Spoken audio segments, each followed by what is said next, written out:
2017년 예수님은 포도나무에 우리는 가지다. 그래서 주님 안에 늘 거해야 된다는 말씀으로 또 지내려고 합니다. 우리 예수님께서 나는 포도나무여 너희는 가지라고 말할 때는 우리에 대해서 두 가지를 말씀합니다. 하나는 너희들은 참 영광스럽게 되었다. 내 가지기 때문에, 내 안에 붙었기 때문에. 또 한 가지는 너희들은 가지라는 걸 잊지 마라. 너희들이 떨어지면 너희들은 그것으로 열매 못 맺고 곧 죽는다. 그래서 가지가 딴 건 몰라도 됩니다. 딴 거 잘 못해도 됩니다. 그러나 붙어 있는 거는 잘해야 됩니다. 가장 우선적으로 신경 써야 될 거, 가지는 내가 붙어 있어야 된다. 말씀 안에 거하고 기도에 힘쓰고 또 예수님께서 하신 것처럼 사랑하는 겁니다. 네, 이제 오늘은 이사야 포도원의 노래입니다. 포도원 주인을 위해 친구들이 부르는 노래입니다. 내가 나의 사랑하는 자를 위하여 노래하되 나의 사랑하는 자의 포도원을 노래합니다. 그래서 우리 결혼식에 가면 친구들이 축가를 불러주잖아요. 이제 그런 것들이 바로 오늘 본문입니다. 그러니까 우리가 노래 부르는 분들의 사랑하는 분의 포도원이 있는데 그분의 포도원에 대해서 친구들이 이제 노래하는 내용이 지금 본문입니다. 여기에서 우리 포도원 주인은 이 포도원을 얼마나 사랑하는지를 알 수 있습니다. 나의 사랑하는 자에게 포도원이 있으며 심히 기름진 산으로 포도원을 제일 좋은 데 두기 위해서 기름진 산을 포도원을 위해서 따로 투자했다 이걸 뜻합니다. 그래서 포도농사를 지을 때 포도는 80%가 토양이 다 결정한다고 그럽니다. 그래서 제일 기름진 곳에 포도밭을 이제 만들어 놓은 겁니다. 자기 별장을 만든 게 아니고 자기 딴 걸 만든 게 아니라 거기 제일 기름진 곳에 포도밭을 만들어 놓은 겁니다.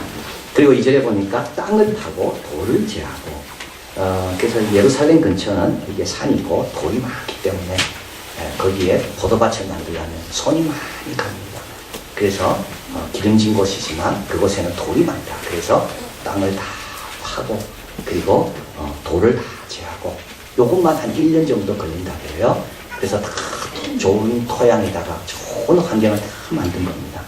그리고 이제 극상품 포도나무를 심습니다. 포도는 씨를 심는 게 아니라 가지를 심는데요. 제일 좋은 나무의 가지를 가져와서 거기에 딱 심는 겁니다. 그리고 망대를 세우고 울타리를 두르고 또 담까지 두르고 자 이렇게 할 수 있는 걸 다 했습니다. 물 주고 거름 주고 가지치기 하고 질병 관리하고 동물들로부터 보호하고 이걸 얼마 정도 해야 되는가 하면 2년을 해야 됩니다. 그래서 땅을 고르는데 1년 그 다음에 이제 가지도 꽂고부터 열매를 맺을 때까지 2년 그래서 이게 기다리고 기다렸다는 말이 나오죠. 바랐다는 이거는 뭐냐면 열매가 올 때까지 많이 기다렸다는 것을 이제 알게 됩니다. 자 그래서 이제 술틀도 다 탔었고 2절에 보면 좋은 포도 맺기를 바랐더니 늘 포도를 맺었더라.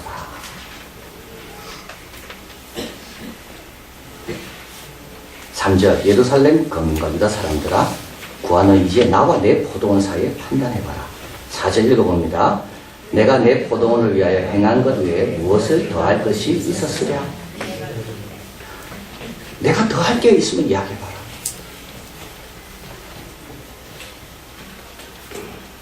땅도 좋지요. 모든 환경 다 좋게 했죠. 종자도 좋죠.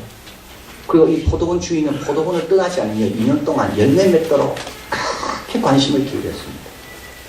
더 이상 할 게 없습니다. 그래서 이 주인은 좋은 포도 맺기를 기다렸습니다. 당연히 기다릴만 합니다. 그런데 덜 포도를 맺었습니다.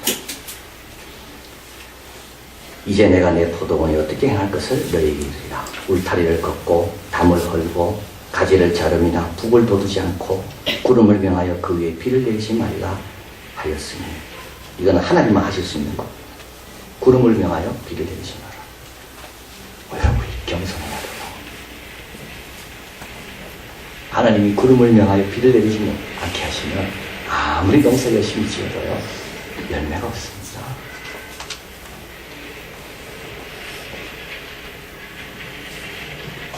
그럼 왜 이렇게 하나님께서 하실 일을 다 하셨는데 왜 덜 포도가 맺힐까요?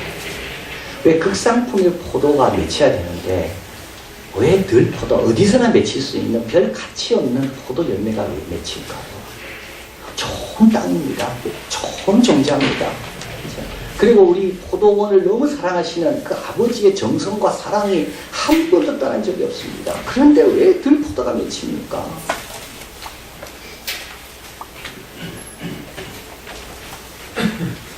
뒤에 가보면 화 있을진저 6개가 나옵니다. 그렇게 시작하는 말이요.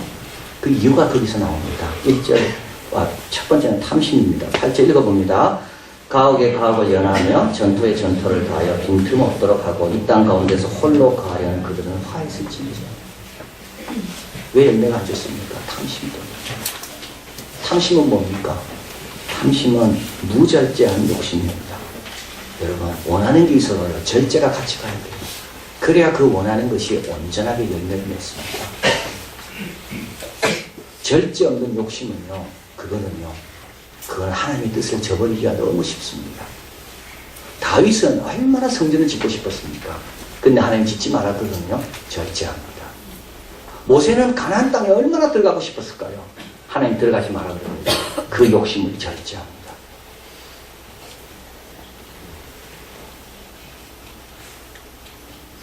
하나님만큼 가지려는 것.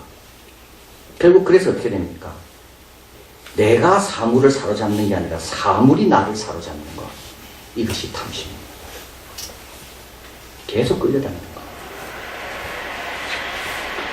디모데전서 6장 16절 같이 읽어봅니다. 돈을 사랑하는 일만하게 피가 되나니 믿음에서 떠나. 그래서 믿음에서 떠납니다. 그래서 가지가 줄기에 붙어 있어야 되는데 왜 줄기에 안 붙어 있을까요? 탐심 때문에요. 무절제한 욕심 때문에요. 욕심을 다 써야 되는데 욕심에 끌려다니니까. 자, 그래서 그 결과가 나오죠. 10절에 열흘 가리 포도원에 겨우 포도주 한 바트가 나겠고 한 호멜지기에는 간신히 한 에바가 나리라. 열흘 가리란 말은 소가 하루에 갈 수 있는 양이 가리입니다. 가리. 근데 열흘 가리란 말은 뭐냐면 소 10마리가 갈 수 있는 포도밭의 크기를 말합니다. 약 6,000평 됩니다.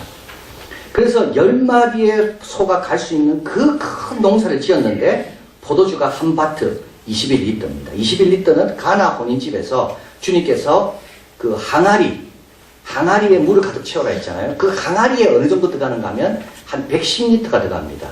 그 항아리에도 5분의 1밖에 안 되는 것이 소 10마리 갖고 농사 지은 결과입니다. 그리고 한 호멜직이라는 것은 나귀가 실을 수 있는 양입니다. 100리터 정도 됩니다. 그 정도 씨를 뿌렸습니다. 그런데 한 에바라는 것은 뭐냐면 10리터, 10분의 1밖에 열매가 없습니다. 누가복음 12장 15절 같이 읽어봅니다. 모든 탐심을 물리치라 사람의 생명이 그 소유에 넉넉한 데 있지 아니하니라.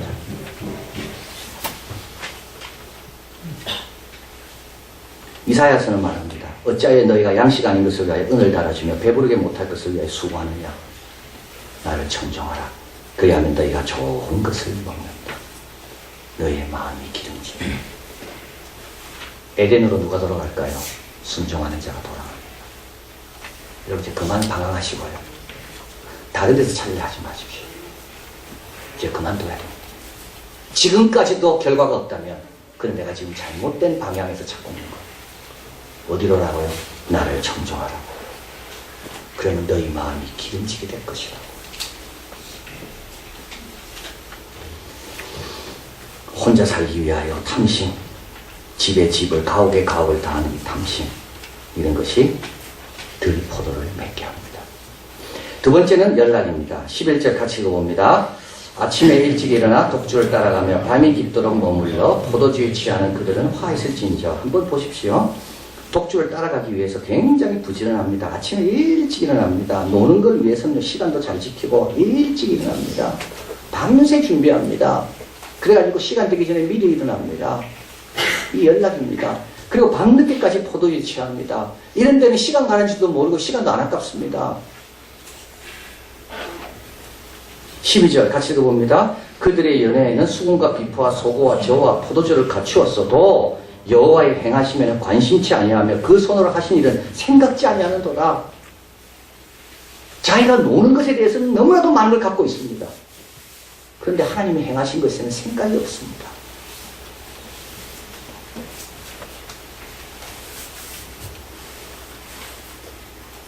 그러니까 열매가 좋을 수가 없죠.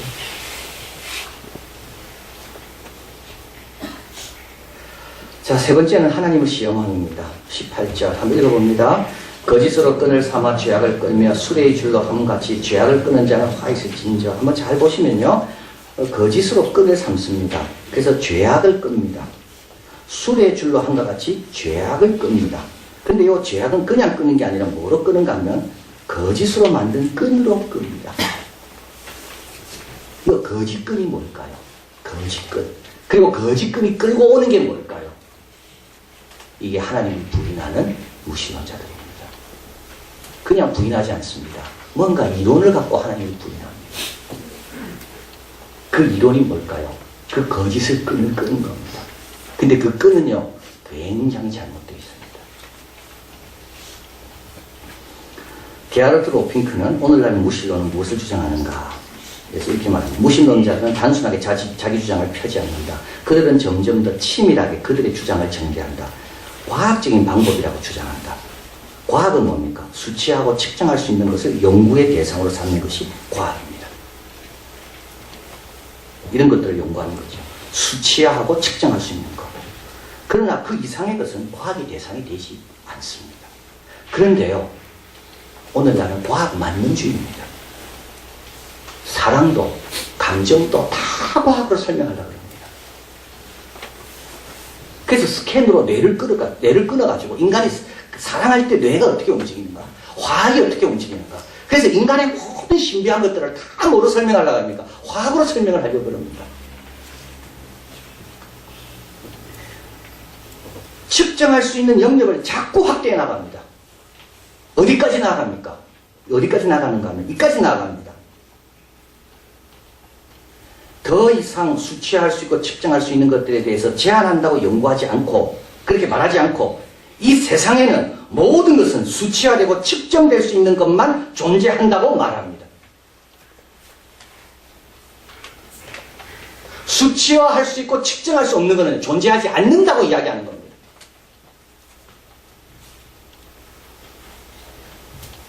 존재하는 것에 대한 제한적 연구.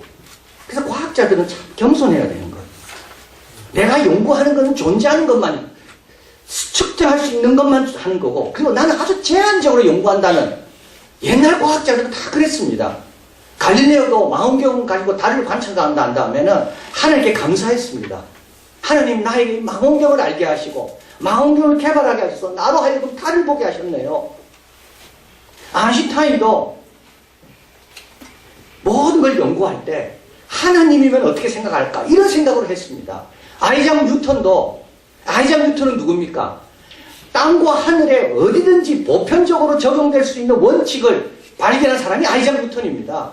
그 전에는요, 땅과 하늘이 구별되어 있었습니다. 아이작 뉴턴에 와서야 비로소 달도, 별도, 지구도 동일한 원칙, 원리가 적용된다. 이게 아이작 뉴턴입니다. 근데 얼마나 겸손했는지요. 물론 그는 삼일체를 부인했습니다. 그럼에도 불구하고 절대자 여호와 하나님에 대해서는 굉장히 겸손했습니다. 자기를 바닷가에서 조개 짚는 아이로 봤습니다. 조개를 기뻐하다가 눈을 들어보니까 엄청난 대양이 있는 겁니다. 내가 발견한 것은 이 대양의 작은 부분뿐이다. 그런데 오늘날은요, 아주 제한적인 연구를 하면서도 마치 그게 절대적인 것처럼, 그래서 과학 연구 방법론은 절대 배타적이 되면 안 됩니다. 과학은 과학에 맞는 연구 방법론이 있는 거고요. 또 다른 건 다른 연구 방법론이 있는 겁니다. 아서 에팅턴은 자연과학의 철학에서 이렇게 이야기합니다. 이제 이 아서 에팅턴이 자연과학의 철학이라는 책에서 이제 자기가 이런 이야기를 만들어낸 겁니다. 한 물고기 전문가가 바다 물고기들의 생활에 대해 세심한 연구를 했습니다. 그는 계속해서 그물을 던졌습니다. 그렇게 잡은 물고기들을 엄밀한 학문적 기준으로 다 조사를 했습니다. 여러 해 동안 실험 연구 끝에 마침내 그는 수산학의 근본이 되는 법칙을 작성하게 되었습니다. 그게 뭐냐 하면 모든 물고기는 5cm 이상의 크기라는 겁니다. 맞습니까? 틀립니까? 말도 안 되죠. 근데 이 사람은 계속 실험할수록 똑같은 결론만 나오는 거예요. 몇 년 동안 실험하고, 봄에도 실험하고, 겨울에도 실험하고, 아침에도 해도 똑같은 결과가 나옵니다. 왜 똑같은 결과가 나올까요? 그물이 5cm 이상만 걸리도록 되어 있으니까요. 여러분, 잘못된 방법론을 가지고는 하나님 절대 못 만납니다. 방법론을 바꿔야 돼요. 겸손해야 돼요. 방법론적인 실수인 겁니다. 정직하게 진지하게 학문을 연구하는 자들은요, 절대 여기에 빠지면 안 됩니다. 늘 열어놔야 됩니다. 나는 제한적인 방법론을 갖고 연구할 겁니다. 로마서에 보면 누가 여호와의 모사가 되겠습니까? 누가 하나님께 먼저 드려 갚힘을 되겠습니까? 자, 19절에 보면 그들이 이릅니다. 그는 그 일을 속속히 우리에게 이루어 보게 할 것이며 이스라엘의 거룩한 자는 그 도물을 속히 임하게 하여 우리로 알게 할 것이다. 이거는 뭐라 말하는가 하면 이렇게 내가 거짓 이론으로 거짓을 끌고 옵니다. 그러면서 이렇게 이야기하는 거죠. 하나님 살아계시면 이런 나를 왜 내버려 두냐고 좀 벌 주라고. 근데 좋은 대학 교수가 돼요. 그 책은 잘 팔려요. 계속 큰 소리 치는 겁니다. 이게 바로 뭐라고요? 하나님이 계시지 않는 증거라고. 근데 그거는 지금만 있는 게 아니라 이 당시도 있었습니다. 거짓된 이론을 끌고 다니면서도 하나님을 앞에 이렇게 외치는 거예요. 하나님 한번 보여보라고. 여러분, 하나님을 몰라서 그렇죠. 우리 하나님은 오래 참고 기다리시오. 우리 하나님은 본인이 생각한 것처럼 그렇게 인색한 분이 아닙니다. 악인이든 선인에게든 은혜를 골고루 비치는 겁니다. 우리 하나님은 보이지 않는 게 당연합니다.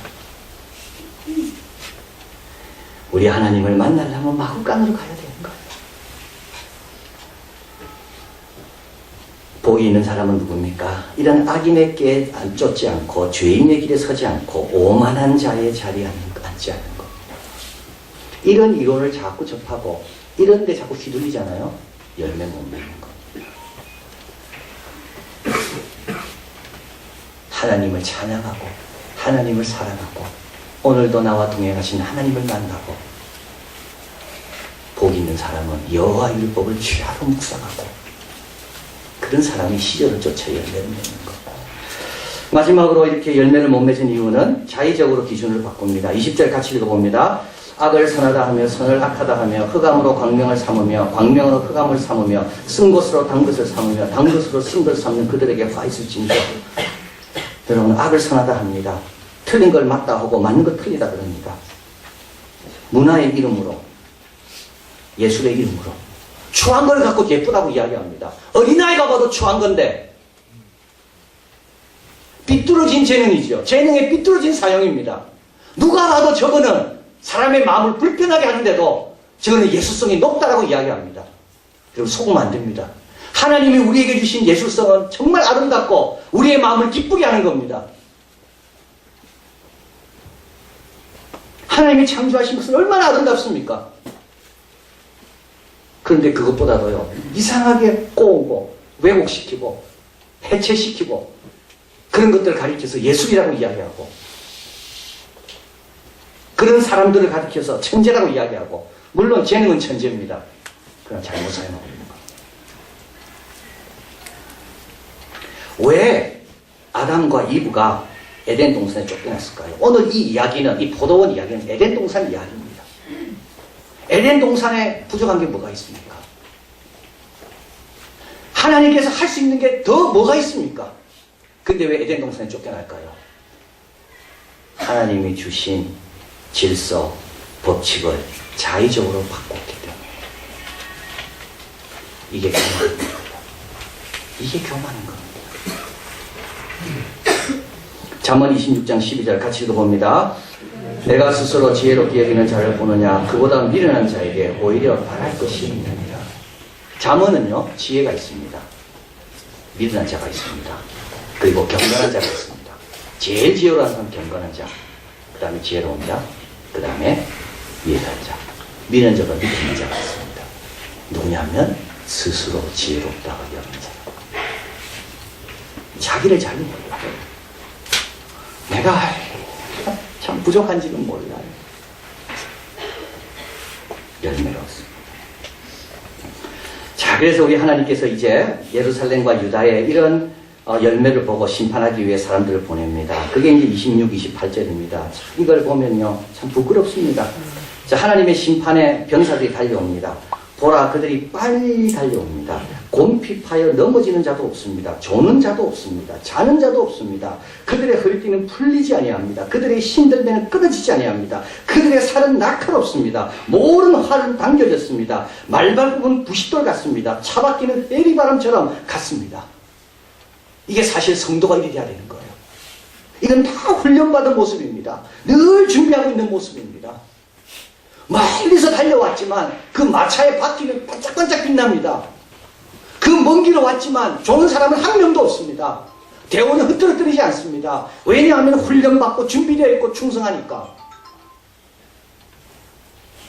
사실 이게 하나님의 포도원의 열매가 이래야 되는 거 아닙니까?